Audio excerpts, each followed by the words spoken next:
Olá, eu sou o professor Ricardo Ribas e hoje nós vamos falar de um assunto importante, novidade da nova lei de licitações, o novo credenciamento, previsto lá no artigo 79 da Lei 14.133 de 2021, a nova lei de licitações. Como é que funciona? Quais são os tipos de credenciamento? Eu já podia usar na legislação anterior? Quais são as regras? Como é que é esse procedimento? Será que o processo fica aberto o tempo inteiro? Tem que atualizar os valores do nosso credenciamento? Todas essas perguntas eu vou te responder ao longo desse vídeo. Vamos lá! O Brasil não é um país para amadores. Nós já utilizávamos o credenciamento mesmo antes dele estar previsto na Lei de Licitações 8666, né? Por quê? Porque o credenciamento também era conhecido, né? E também é conhecido por seus sinônimos, como chamamento público, chamada pública, e nós fazíamos isso, por exemplo, na agricultura familiar. Era uma espécie de credenciamento sem que existisse o reconhecimento do Instituto do Credenciamento formalmente na 8666. Bom, a 14.133 atualizou, obviamente, o cenário de licitações e trouxe no artigo 79 como procedimento auxiliar o credenciamento. E eu gosto de brincar dizendo que o credenciamento é um primo muito próximo do registro de preços, porque é muito parecido, né, até por conta da sua finalidade, né, o seu instituto, a sua formalização. O que é o credenciamento? Bom, o credenciamento ele vai surgir em três situações. Então, primeiro ponto, existem três tipos de credenciamento: paralelo e não excludente, a escolha do usuário final e para mercados fluidos. Está lá no artigo 79. E a primeira hipótese de credenciamento, paralelo e não excludente, ocorre quando eu tenho uma pluralidade de demanda. A administração pública tem uma demanda plural, então várias contratações são possíveis. Eu não tenho ainda a certeza se eu vou contratar toda a minha demanda, mas eu tenho uma previsão, e veja como é parecido com o registro de preços, né? Eu tenho uma previsão da minha demanda, tenho a possibilidade de ter vários contratados, e aí começam as pequenas diferenças entre credenciamento e registro de preços, né? Mas eu não quero estar sujeito à contratação pelo preço de mercado, porque quando eu faço um registro de preços, o que acontece? A definição do valor que eu vou pagar enquanto administração é o valor resultante do procedimento licitatório, lá do meu pregão, da minha concorrência, né? Lembrando que a gente tem registro de preços por dispensa e inexigibilidade. Se você não sabe disso, volta a alguns vídeos lá no meu canal do YouTube que você vai ter vídeo específico sobre isso. Mas aqui, né, eu não quero ter obrigação de contratar sem ter a minha demanda, sem ter a necessidade efetiva, tenho uma pluralidade de fornecedores, mas também não quero estar sujeito, né, à variação do preço de mercado. Então o que eu vou fazer? Qual é a principal característica nesse primeiro tipo, né, para a contratação paralela e não excludente? A definição pela própria administração no edital do credenciamento do valor que ela vai pagar, do valor da unidade hora, do valor do quantitativo, enfim, né? Ela define previamente no edital o valor que quer pagar. Por exemplo, eu quero fazer um credenciamento de consultas médicas.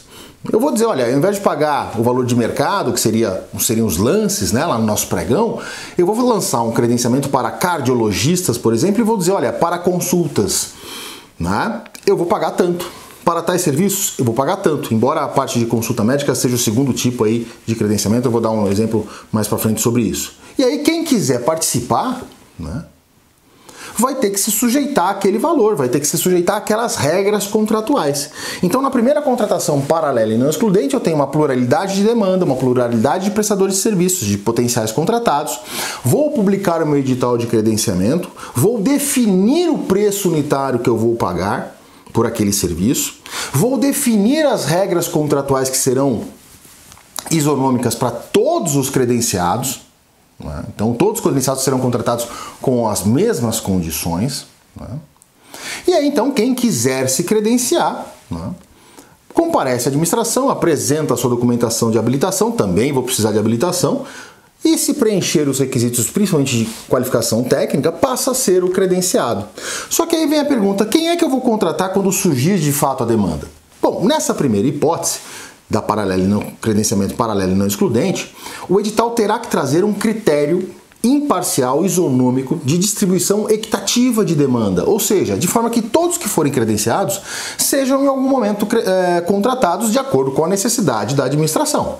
E o critério mais simples, menos problemático, menos questionado é a ordem de credenciamento. Como assim, Ricardo? Vamos imaginar que eu quero fazer avaliações de imóveis que estão em situação de risco, preciso fazer lá um laudo. Esse é um exemplo, inclusive, que eu dou no meu treinamento sobre procedimentos auxiliares. Preciso fazer, então, a avaliação daqueles imóveis. Eu tenho vários engenheiros que podem fazer isso. Eu defino um valor que eu vou pagar por avaliação, e aí a pessoa A vai lá e se credencia, o primeiro credenciado. Ele diz, olha, por esse valor eu aceito trabalhar, tá aqui minha documentação, e ele, depois de ter a análise da documentação, ele passa a ser o seu primeiro credenciado. O profissional B, no dia seguinte, também se apresenta. Ele vai ser o seu segundo credenciado. E o profissional C, ou a empresa C, porque o credenciamento permite tanto pessoa física quanto pessoa jurídica, se apresenta no terceiro dia. Ok. Passadas essa fase de credenciamento, essas situações de credenciamento, né, surgindo a necessidade de avaliação de imóvel, eu vou pegar o primeiro imóvel e vou entregar ali para o profissional A executar a avaliação. Surgindo uma segunda demanda para o profissional B, uma terceira demanda para o profissional C, uma quarta demanda, opa, não tenho mais credenciado, eu volto no profissional A. E aí assim eu vou, uma para o A, uma para o B, uma para o C, depois uma para o A, uma para o B, uma para o C, até que, por exemplo, se credencie o D. Mas, Ricardo, ele pode se credenciar quando ele quiser? Pode, essa é uma característica também diferente do registro de preços, né? No credenciamento, o processo de credenciamento fica permanentemente aberto. Para quê? Justamente para permitir novos credenciados. Hoje eu não quero trabalhar para a administração, executar esse serviço por esse valor ínfimo aí que a administração fixou no edital. Mas amanhã eu posso estar precisando de dinheiro. E aí amanhã, então, eu decido me credenciar, ou ao contrário, hoje eu estou precisando de dinheiro, sou um profissional recém-formado, quero me incluir no mercado de trabalho, daqui a alguns anos, daqui a alguns meses eu ganho na Mega, né? Ou sou reconhecido profissionalmente e não quero mais trabalhar por aquele valor pequeno, eu peço o meu descredenciamento, né? Então isso também é uma próxima característica do credenciamento. Eu posso me credenciar e me descredenciar. Logicamente que o edital provavelmente vai trazer ali um prazo de carência para isso, né? Que você terá que aguardar X dias para ter a eficácia do seu descredenciamento, mas eu posso entrar e sair do credenciamento quantas vezes eu quiser. Então, paralelo e não excludente, uma pluralidade de demanda, pluralidade de prestador de serviços, eu defino o valor unitário que vou pagar, eu defino as condições contratuais, todos eles se submetem às mesmas condições, aos mesmos valores, e aí eu não preciso, mais uma informação importante, eu também não preciso ter um contrato cada vez que eu vou acionar cada um dos credenciados. Eu posso ter simplesmente a emissão da ordem de serviço. Por quê? Porque quando ele for credenciado, eu vou emitir para ele, ele vai assinar um termo de credenciamento, né? Ou até um contrato de credenciamento. O mais correto seria termo de credenciamento, porque o termo de credenciamento vai ser muito semelhante à natureza jurídica da ata de registro de preços, né? Ela não dá a certeza, a garantia da execução de um objeto contratual, não é a contratação efetiva, né? É a possibilidade da contratação, uma pré-contratação, né? Então o termo de credenciamento seguiria nesta mesma linha. O credenciado, assinando esse termo de credenciamento, ele fica ali em stand-by. A administração precisando, aciona, emite a ordem de serviço, emite o empenho em favor da pessoa física ou pessoa jurídica que foi credenciado, e ele vai lá e presta o serviço. Então esse é para o paralelo e não excludente. Agora eu tenho a segunda hipótese de credenciamento, que é para as situações ali, a lei fala, né, para a seleção a critério de terceiros. A ideia é praticamente a mesma da primeira. Eu tenho uma pluralidade de demanda, eu tenho uma pluralidade de potenciais credenciados, só que o que vai mudar aqui, eu também vou definir o valor da contratação no edital, o valor unitário, aí sim a gente pega o exemplo da consulta médica, então eu vou definir quanto eu vou pagar de cardiologista, eu vou definir quanto eu vou pagar para o exame laboratorial X, quem quiser se credencie, quem não quiser que siga a sua vida, né? Apresentada a documentação, eles passam a ser os credenciados, só que aqui, mais uma informação, o credenciamento também continua permanentemente aberto, então não tem ali um prazo máximo para credenciamento, a qualquer momento ele pode se credenciar, pode inclusive mudar de exercício, tá, gente? Esse permanentemente aberto é permanentemente mesmo que vá além do exercício financeiro em que foi aberto o processo, ok? Isso tanto para a primeira hipótese, quanto para a segunda, quanto para a terceira, né? Isso é importante. Só que quem escolhe quem será contratado não será a administração. Lembra que na primeira hipótese do paralelo não excludente eu dou um imóvel para o A, uma para o B, uma para o C, aí volto para o A, para o B, para o C, aí surgiu o D, aí entrega uma para o D, A, B, C, D, A, B, C, D, aí aparece o E, A, B, C, D, E, né? Não é assim na primeira hipótese? Aqui não. Na segunda hipótese, a escolha a critério de terceiros, quem vai definir o contratado será o usuário do serviço. Por quê? Pegamos aí o exemplo de saúde, né? Existe uma relação de pessoalidade entre o médico e o paciente. Existem mulheres que não gostam de se consultar com homens, homens que não gostam de se consultar com mulheres, pacientes que não gostam de médicos jovens, pacientes que não gostam de médicos mais idosos. Existe uma série de questões aí que nós temos que respeitar pela ética da medicina. E aí, então, eu não posso impor que a pessoa X, né, o munícipe X, vá se consultar com o doutor Y.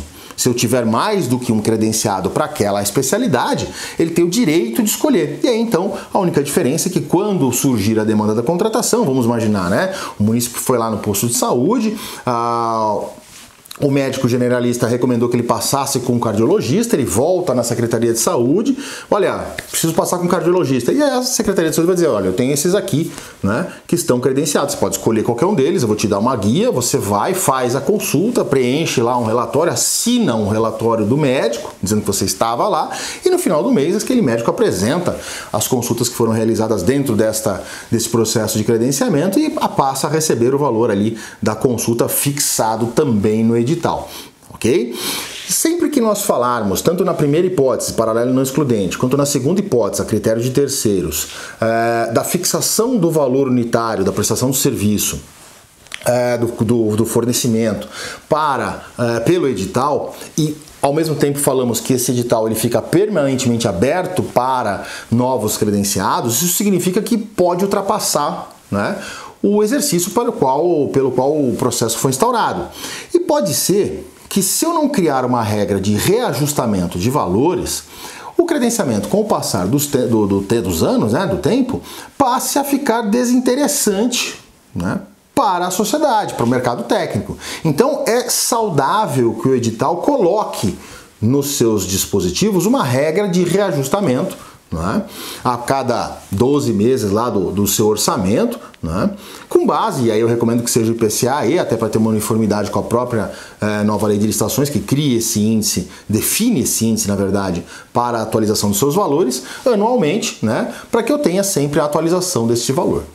Mas eu tenho também uma terceira hipótese de credenciamento, e aí eu não estou preocupado, né, com a definição do preço, eu estou preocupado com um desabastecimento. A terceira hipótese é para os mercados fluidos. O que é um mercado fluido? Aquele que tem uma oscilação de oferta do produto, não é, à disposição no mercado. Então, a gente normalmente vê isso aonde? Nos hortifrutigranjeiros, né? Tomates, alface, né? Grãos, em que dependendo aí do clima, né? Você perde toda a sua produtividade, a sua safra, e para a administração não ficar desabastecida, ela abre então este credenciamento, e a grande diferença dessa terceira hipótese para as demais hipóteses é que o preço que será pago será o preço da cotação de mercado no momento da contratação. Como assim, Ricardo? Vamos imaginar que eu preciso então lá comprar lá o tomate, preciso comprar lá os grãos, arroz, feijão, enfim, não é? Ao invés de ter definido o valor do arroz, do valor do quilo do quilo do tomate no meu edital, eu vou pagar o preço de mercado. E aí eu vou consultar lá um Ceasa, vou consultar lá um mercado municipal, que normalmente tem tabelas de preços diárias, vou verificar quanto está naquele dia o valor daquele produto e pago o quantitativo que eu estou demandando do credenciado. Então aqui, veja, eu também não tenho competitividade de preço, então não vai existir lance também, né? Vão existir só os credenciados e o preço será definido pelo mercado no dia da contratação. Também tem toda a qualificação técnica, fiscal, jurídica, né? Mas não há uma definição do preço. Não sei quanto eu vou receber pelo tomate. Tá, Ricardo, mas então por que eu me credenciaria para fornecer tomate para a prefeitura, né? Se eu não sei quanto eu vou receber? Para você ter aquela vantagem de já ser um fornecedor da administração pública. Você ter ali um cliente quase que cativo dentro da ordem de credenciamento. Então, a diferença para essa terceira hipótese é então a questão do valor a ser pago. Falamos que o credenciamento fica permanentemente aberto, falamos que não precisa de contrato, falamos quando se define ou não o preço. Um ponto importante que nós temos que pensar, e eu tenho que passar para vocês também, é que o credenciamento ele é personalíssimo, mas a gente tem que entender como é que funciona isso. Vamos lá. Se eu me credenciar, eu, doutor ortopedista X, me credenciar com o meu CPF, somente eu, CPF, cadastro credenciado, poderei prestar o serviço quando demandado pela administração. Por outro lado, se eu credenciar o meu CNPJ, é a clínica do Dr. X, né? Quando demandado a executar o objeto, qualquer profissional de saúde daquela área, daquela especialidade que estiver na minha clínica, que pertencer ao quadro da minha clínica de médicos, poderá prestar aquele serviço. Então não tem uma vinculação direta com o profissional X em específico, mas sim com a empresa dele, ok? Particularmente, eu prefiro muito mais o credenciamento de pessoas jurídicas até do que de pessoas físicas, porque é uma pluralidade maior. E, Ricardo, qual seria a vantagem de eu fazer um credenciamento? Justamente você não depender de um profissional em específico. Por exemplo, no registro de preços. Você fez um registro de preços para consultas médicas. Não tem problema nenhum, pode fazer. Só que se o registrado no registro de preços não cumprir com o credenciamento, ou com o registro de preços, com a ata de registro de preços. Ora, ele será punido, obviamente, terá a sua ata de registro de preços cancelada, será sancionado, multado eventualmente, mas se eu não tiver um cadastro reserva no meu registro de preços, né, eu não terei quem contratar, eu terei que olhar para a nova lei de licitações e pensar em fazer uma dispensa por valor, uma dispensa emergencial, uma inexigibilidade, uma licitação, não sei. Eu volto para a regra básica da nova lei de licitações.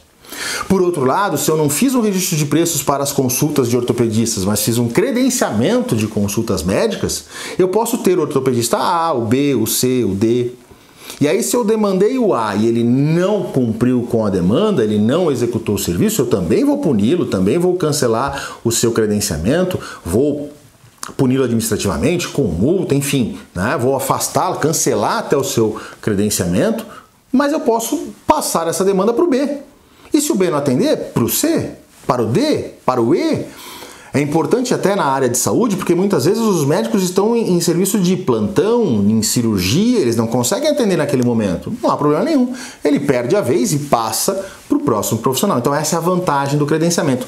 A primeira vantagem, né? Pluralidade, né? De profissionais, né? Stand-by ali para me atender.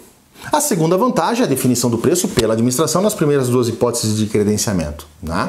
Então, e a terceira vantagem é a permanência deste credenciamento com validade no tempo. O que se diz apenas é que eu preciso revalidar esse credenciamento, né? Uma vez credenciado o profissional, existem alguns regulamentos que estão criando esta regra no âmbito municipal, no âmbito estadual. A cada ano eu teria que revalidar o meu credenciamento. Eu, particularmente, aí fica a dica, gosto de fazer a forma inversa, né? Anualmente eu vou publicar um chamamento, né, para os credenciados que não quiserem continuar credenciados. Olha, quem não quiser continuar credenciado, que comunique a administração no prazo de X dias, sob pena de se presumir a manutenção do seu interesse. Porque daí eu sempre mantenho todos os credenciados que não se manifestarem, né? E se ele quiser eventualmente sair, ele pode sair a qualquer momento, mas teria que cumprir aqui aquela regra de carência de dias, né? 30 dias talvez, quem vai definir é o regulamento, é o edital do credenciamento, para daí poder se desvincular da obrigação com a administração. Ok? Este é o vídeo sobre o novo credenciamento na nova lei de licitações, trazendo 3 tipos de credenciamento. Eu espero que eu tenha sanado todas as suas dúvidas. Não é um procedimento tão difícil, tão complexo, mas é um procedimento extremamente interessante e importante para a administração. Se você ficou com dúvidas, deixa nos comentários, me manda no privado, né? Me manda por mensagem lá no Instagram, e eu te desejo muito sucesso nas suas licitações e nós nos vemos nos próximos vídeos. Tchau!